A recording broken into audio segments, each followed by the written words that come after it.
بسم اللہ الرحمن الرحیم۔ المومنین حضرت سلمہ رضی اللہ تعالی عنہا اب مکہ شریف میں اکیلی رہ گئی تھیں۔ آپ کے سابقہ شوہر مدینہ ہجرت کر کے چلے گئے تھے اور آپ کے بیٹے سلمہ کو آپ سے چھین لیا گیا تھا۔ آپ کے خاندان اور سسرال والوں نے یکلخت آپ کو اپنی دونوں محبوب ترین چیزوں سے محروم کر دیا تھا۔ ظالموں نے آپ کی ساری کائنات تو چھین لی، لیکن آپ کو اسلام سے دور نہ کر سکے۔ یہ اتنے گہرے زخم تھے کہ آپ روزانہ شام کو گھر سے نکلتیں اور اس جگہ جا کر بیٹھ جاتیں جہاں سے آپ کے شوہر و بچے کو چھینا گیا تھا۔ ایک روز جب آپ وہاں بیٹھی رو رہی تھیں تو آپ کے ایک رشتہ دار نے آپ کو دیکھ لیا۔ اس نے جب آپ کی یہ حالت دیکھی تو اسے رحم آ گیا۔ اس نے بنی مغیرہ سے کہا، تم نے کیوں اس بیچاری مسکین عورت کو روک کر اسے دوگنا فراق کے عذاب میں مبتلا کر رکھا ہے؟ آخر وہ تمہارے خاندان کی ہے، کیوں اس پر ظلم کر رہے ہو؟ الغرض بنی مغیرہ کو اس بندے کی باتیں سن کر حضرت سلمہ رضی اللہ تعالی عنہا پر ترس آ گیا اور اسی دن آپ کو مدینہ ہجرت کرنے کی اجازت بھی دے دی۔ اس پر بنی عبد الاسد کو بھی آپ پر ترس آ گیا اور آپ کا بیٹا سلمہ بھی آپ کے سپرد کر دیا۔ جب آپ کو اپنا بیٹا واپس ملا تو ماں کی ممتا کا نظارہ قابل دید تھا۔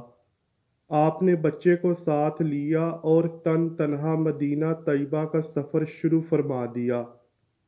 اکیلی عورت کو تنہا اپنے بچے کے ہمراہ سفر کرتے ہوئے دیکھ کر ایک شخص عثمان بن طلحہ نے پوچھا، اے ابی امیہ کی بیٹی، کدھر جا رہی ہو؟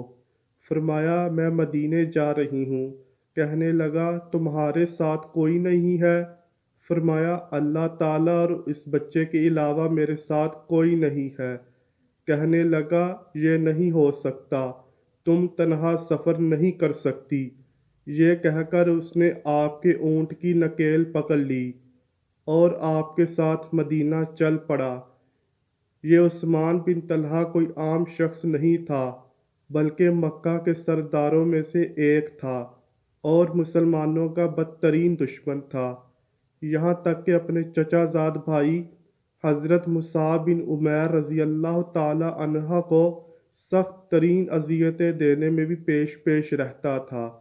اب ذرا خدا کے خوبصورت فیصلے کا ملاحظہ فرمائیے کہ یہی اسلام کا بدترین دشمن ایک مسلمان عورت کو بحفاظت مدینہ پہنچانے کے لیے اس کے اونٹ کی نکیل تھامے پیدل چل رہا تھا۔ پھر جب حضرت عثمان بن طلحہ نے بحفاظت حضرت سلمہ رضی اللہ تعالی عنہا کو مدینہ کی حدود میں داخل کر دیا تو حضرت سلمہ رضی اللہ تعالی عنہا نے اس کا شکریہ ادا کیا اور دعا دی، اور آپ فرمایا کرتی تھیں، میں نے ایسا شریف آدمی کبھی نہیں دیکھا، شاید اس کا یہی حسن عمل اللہ کی بارگاہ میں مقبول ہوا کہ وہ ایمان کی دولت سے منور ہوا، اور صلح حدیبیہ کے بعد حضرت خالد بن ولید رضی اللہ تعالی عنہ کے ساتھ ہجرت کر کے بارگاہ رسالت مآب صلی اللہ علیہ وآلہ وسلم میں حاضر ہو کر اسلام قبول کر لیا۔ اللہ تعالیٰ ان سے راضی ہو۔ مختصر یہ کہ حضرت سلمہ رضی اللہ تعالی عنہا مدینہ منورہ پہنچی اور اپنے سابقہ شوہر حضرت ابو سلمہ رضی اللہ تعالی عنہ کے ساتھ زندگی بسر کرنے لگیں۔ حضرت ابو سلمہ بن الاسد رضی اللہ تعالی عنہ بڑے جلیل القدر صحابی، بڑے شہزور، شجاع اور بہادر تھے۔ غزوہ بدر میں آپ کی شجاعت و بہادری کے کارنامے سب ہی دیکھ چکے تھے۔ یہی وجہ ہے کہ جب غزوہ احد برپا ہوا تو مشرکین نے خصوصیت سے آپ کو ٹارگٹ کیا، جس کا نتیجہ یہ ہوا ایک تیر آپ کے بازو پر آ لگا۔ جس سے آپ کا بازو شدید زخمی ہو گیا۔ غزوہ احد کے بعد ایک دن حضرت ابو سلمہ رضی اللہ تعالی عنہ اپنے گھر میں موجود تھے کہ حضرت ام سلمہ رضی اللہ تعالی عنہا نے فرمایا، ابو سلمہ، سنا ہے جس خاتون کا شوہر مر جائے اور شوہر اور اس کی بیوی بھی جنتی ہو اور بیوی نے دوسرا نکاح بھی نہ کیا ہو تو یقیناً اللہ پاک دونوں کو جنت میں جمع فرما دے گا۔ حضرت ابو سلمہ رضی اللہ تعالی عنہ نے کہا، مگر تم کیوں پوچھ رہی ہو؟ فرمایا، میں اس لیے کہہ رہی ہوں کہ ہم دونوں عہد کر لیتے ہیں کہ ایک دوسرے کے بعد شادی نہ کریں گے۔ حضرت ابو سلمہ رضی اللہ تعالی عنہ نے فرمایا، اگر میں وفات پا جاؤں تو میرے بعد نکاح کر لینا۔ یہ کہنے کے بعد حضرت ابو سلمہ رضی اللہ تعالی عنہ نے بارگاہ سمدیت میں سر جھکایا اور عرض کی، یا اللہ، میرے بعد ام سلمہ رضی اللہ تعالی عنہ کو مجھ سے بہتر شوہر عطا فرمانا جو انہیں رنج و ایذا نہ پہنچائے۔ اس واقعے کے کچھ عرصے بعد ہی حضرت ابو سلمہ رضی اللہ تعالی عنہ وفات پا گئے اور حضرت ام سلمہ رضی اللہ تعالی عنہ پر غم کا کوہ پہاڑ گر پڑا۔ چھوٹے چھوٹے بچے تھے، نہ اپنا شہر، نہ قبیلہ اور نہ ہی عزیز و اقارب کہ جو آپ کے دکھ کے وقت آپ کے ساتھ کھڑے ہوتے۔ اسی حالت میں بے ساختہ آپ کے دہن مبارک سے یہ الفاظ ادا ہوئے، غربت میں کیسی موت آتی ہے، لیکن پھر بھی صبر و شکر کا دامن ہاتھ سے نہ چھوڑا۔ اور پھر اسی حالت میں رسول اللہ صلی اللہ علیہ وآلہ وسلم کا یہ مبارک فرمان یاد آیا کہ جب کوئی مصیبت پہنچے تو یوں دعا مانگو، اے اللہ، میری مصیبت میں میرا اجر قائم فرما اور اس سے بہتر میرے لیے قائم مقام بنا۔